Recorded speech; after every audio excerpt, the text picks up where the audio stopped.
Hello students, welcome to my YouTube channel ignited mind classes. और आज हम पढ़ने वाले हैं जेके बोस क्लास 10th की साइंस के very short answer type questions, जिसमें हमारी जो सीरीज़ है वो है 2।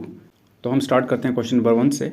तो क्वेश्चन नंबर 1 जो है, इसमें आपको मिरर फार्मूला बताना है। तो मिरर फार्मूला क्या होता है? 1/f = 1/v + 1/u, इस तरीके से। उसके बाद क्वेश्चन नंबर 2, आपको रिलेशनशिप बताना है फोकल लेंथ और रेडियस ऑफ कर्वेचर। किसके बारे में? स्फेरिकल मिरर के बारे में। तो जो फोकल लेंथ, जिसको कि एफ बोलते हैं, ठीक है, इस टाइप का होता है, और ये हाफ होता है किसके? रेडियस ऑफ कर्वेचर के। जो रेडियस ऑफ कर्वेचर होता है उसके हाफ होता है। तो इसको लिखते हैं इस तरीके से, F = R/2। ठीक है। आगे है नंबर 3, रिफ्रैक्टिव इंडेक्स को डिफाइन कीजिए। रिफ्रैक्टिव इंडेक्स क्या होता है? तो रिफ्रैक्टिव इंडेक्स जो होता है मीडियम का, वो रेशो होती है किसकी? स्पीड ऑफ लाइट जो कि वैक्यूम में होती है, और किसके साथ?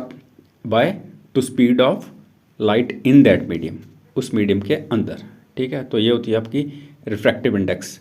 ठीक है। उसके बाद नंबर 4, आपको बताना है क्या होता है जब लाइट पास करती है रेयर से डेंसर मीडियम की तरफ। तो बेंडिंग के बारे में बताना है। तो देखिए, जब लाइट ट्रैवल करती है रेयर मीडियम से डेंसर मीडियम की तरफ, तो वो बेंड करती है किसकी तरफ? नॉर्मल की तरफ। ठीक है। उसके बाद क्वेश्चन नंबर 5, आपको बताना है कौन सी इमेज फॉर्म करती है प्लेन मिरर द्वारा। यानी कि प्लेन मिरर के द्वारा आपको बताना है कि कौन सी इमेज बनती है। तो देखिए, एक तो ये बनेगी वर्चुअल, क्या बनेगी? वर्चुअल, इरेक्ट और सेम साइज़ की। ठीक है। प्लेन मिरर कौन सा हो गया? जो आप देखते हो ना, घर में लगा है मिरर, अपने फेस को देखते हो, ड्रेसिंग रूम में लगा है, वो होता है। क्वेश्चन नंबर 6, आपको केमिकल इक्वेशन लिखनी है। किसके लिए? Neutralisation of HCl with NaOH। तो जब HCl को इसके साथ ऐड करेंगे तो हमारा क्या बन जाएगा? सोडियम क्लोराइड और पानी। ठीक है, दैट इज़ वाटर, H2O।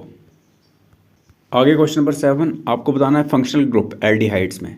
तो जो फंक्शनल ग्रुप प्रेजेंट होता है एल्डिहाइड में, वो क्या है? CHO। इसको बोलते हैं फॉर्माइल ग्रुप।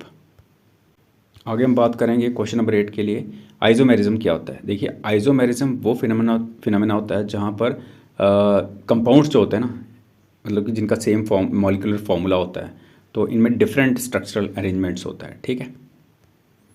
आगे क्वेश्चन नंबर 9, आपको ऑक्सीडेशन और रिडक्शन के बारे में बताना है। किसके टर्म में? इलेक्ट्रॉन्स के टर्म में। तो देखिए, ऑक्सीडेशन होता है लॉस ऑफ इलेक्ट्रॉन्स। क्या होता है? Loss of electrons. और रिडक्शन क्या होता है? Gain of electrons. ये नेगेटिव पॉजिटिव के साइन आपने देखे होंगे। नेगेटिव पॉजिटिव जब हो गया तो समझ लेना कि इलेक्ट्रॉन चला गया, और जहाँ पे नेगेटिव लगा होगा ऊपर तो समझ लेना कि गेन हो गया। ठीक है। उसके बाद नेक्स्ट क्वेश्चन, क्वेश्चन नंबर 10, आपको बताना है जनरल फार्मूला एल्केन्स का। तो जनरल फार्मूला क्या है एल्केन्स का? CnH2n+2। आगे क्वेश्चन नंबर 11, आपको बताना है कौन सी गैस लिबरेट होती है जब मेटल रिएक्ट करता है डाइल्यूट एसिड के साथ। देखिए, हाइड्रोजन गैस निकलती है, यानी कि रिलीज होती है, लिबरेट होती है जब रिएक्टिव मेटल रिएक्ट करता है किसके साथ? डाइल्यूट एसिड के साथ।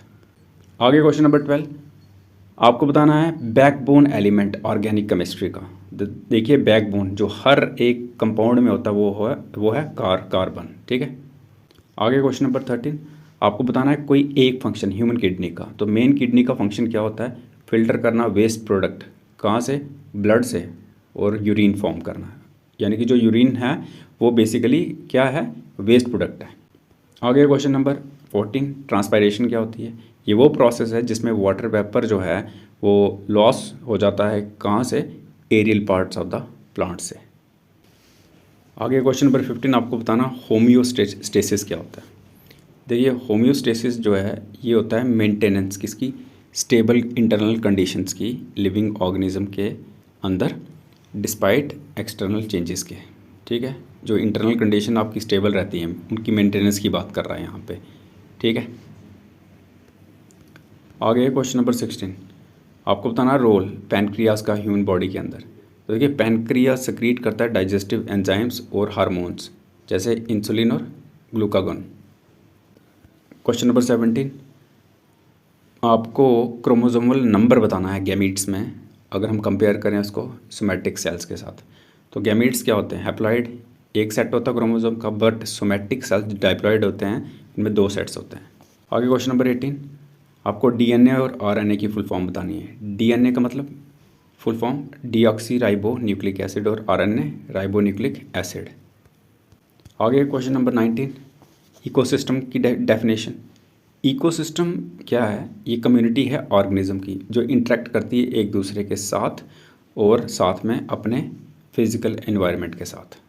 आगे क्वेश्चन नंबर 20, यूट्रोफिकेशन के बारे में बताना है। तो यूट्रोफिकेशन क्या है? ये वो प्रोसेस है जिसमें वाटर बॉडी जो है वो रिच हो जाती है न्यूट्रिएंट्स के साथ और उसमें एक्सेसिव ग्रोथ होती है एल्गी की। आगे क्वेश्चन नंबर 21, आपको बताना कौन सा ऑर्गेनेल जो है जिसको पावर हाउस बोलते हैं सेल का, तो वो है माइटोकॉन्ड्रिया। इसको बोलते हैं पावर हाउस सेल का क्योंकि ये जनरेट करता है ज़्यादातर सेल के लिए एटीपी, जिसको बोलते हैं adenosine triphosphate. Question number 22, pollination क्या है? पॉलिनेशन होती है ट्रांसफ़र पोलन ग्रेन्स का। किसका? पोलन ग्रेन्स का एंथर से स्टिग्मा की तरफ, और ये किसके कंटेक्स्ट में है? फ्लावर के। आगे क्वेश्चन नंबर 23, आपको एग्जाम्पल देनी है नॉन मेटल की जो कंडक्ट करता है इलेक्ट्रिसिटी, वन फॉर्म में या फिर दूसरे फॉर्म में। तो कार्बन अगर ग्रेफाइट की फॉर्म में होगा तो ये नॉन मेटल है जो कंडक्ट करता है इलेक्ट्रिसिटी। आगे एसिड और बेस के बारे में बताना है कि क्या है, और ये आर्हेनियस डेफिनेशन देनी है इसकी। तो एसिड प्रोड्यूस करता है H positive ions aqueous solution में और बेस OH नेगेटिव आयंस, बस ये याद रखना। आगे आपको क्वेश्चन नंबर 25 में pH रेंज बतानी है बेसिस की। तो जो बेसिस की रेंज होती है वो 7 से ऊपर होती है, यानी कि 8 से लेकर 14 तक। आगे क्वेश्चन नंबर 26, एमीटर क्या होता है?